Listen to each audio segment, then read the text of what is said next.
جی ہمارے یہ جو سبسکرائبر ہے جن کا آئی ڈی نام آپ دیکھ رہے ہیں، اگر آپ مجھے دیکھ رہے ہیں تو آپ کے اسی جو ہے کمنٹ کے نیچے میں نے اپنا نمبر جو ہے رپلائی کر دیا ہے، تو آپ کانٹیکٹ کریں، ٹھیک ہے۔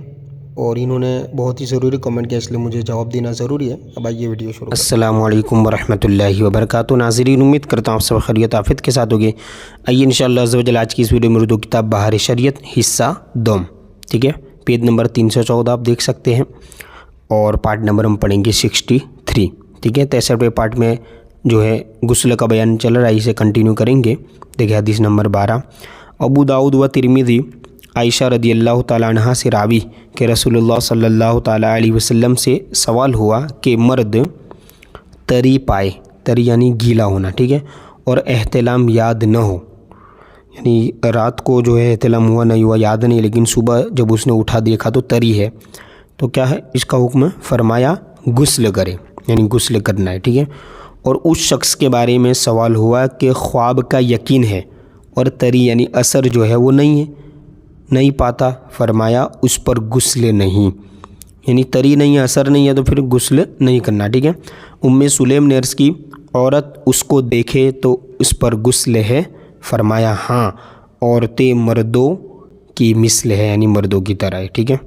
اسی طرح آگے ترمذی میں انہی سے مروی کے رسول اللہ صلی اللہ تعالیٰ علیہ وسلم فرماتے ہیں، جب مرد کے ختنی کی جگہ حشفہ عورت کے مقام میں غائب ہو جائے غسل واجب ہو جائے گا۔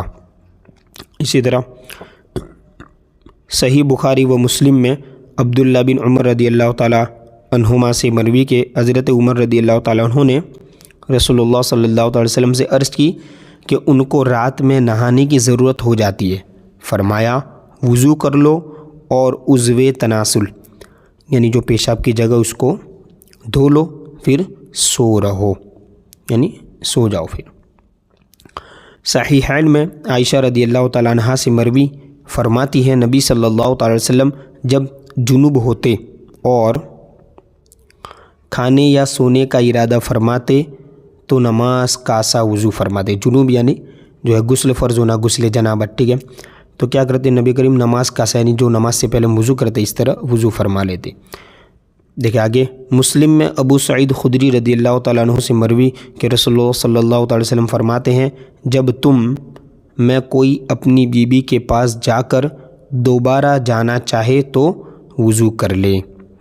اسی طرح ترمذی ابن عمر رضی اللہ تعالیٰ عنہ سے راوی کے رسول اللہ صلی اللہ علیہ وسلم نے فرمایا کہ حیض والی یعنی جو پیریڈز چلتے عورتوں کے، اور جنوب یعنی جو جس پر غسل فرض ہے، ٹھیک ہے، قرآن میں سے کچھ نہ پڑھے۔ اسی طرح ابو داؤد نے ام المؤمنین صدیقہ رضی اللہ تعالیٰ عنہا سے روایت کی کہ حضور اقدس صلی اللہ تعالیٰ علیہ وسلم نے فرمایا، ان گھروں کا رخ مسجد سے پھیر دو کہ میں مسجد کو حائض اور جنوب کے لیے حلال نہیں کرتا۔ وہی حائض یعنی حیض والی عورت، ٹھیک ہے، پیریڈس جو چلتے ہیں دین ان کے، اور جنوب یعنی وہی جس پر غسل فرض ہے، تو ان کے لیے مسجد میں جانا جو ہے حلال نہیں ہے نا۔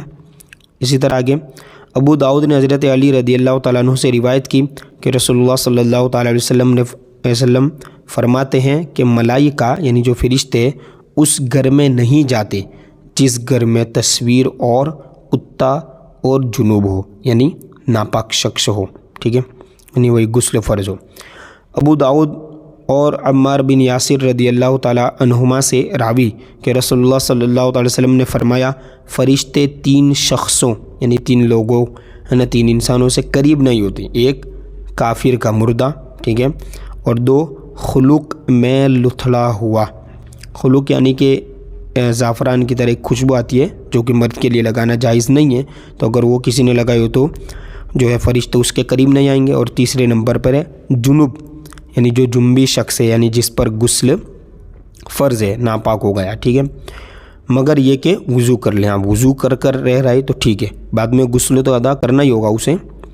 اسی طرح دیکھا آگے امام مالک نے روایت کی کہ رسول اللہ صلی اللہ علیہ وسلم جو خط عمرو بن حزم کو لکھا تھا اس میں یہ تھا کہ قرآن نہ چھوئے مگر پاک شخص۔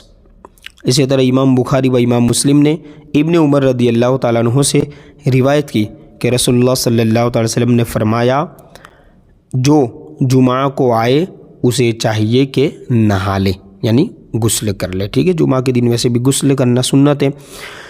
اسی طرح دیکھا کہ پارٹ نمبر 64 میں ہم آگے پڑھیں گے غسل کے مسائل۔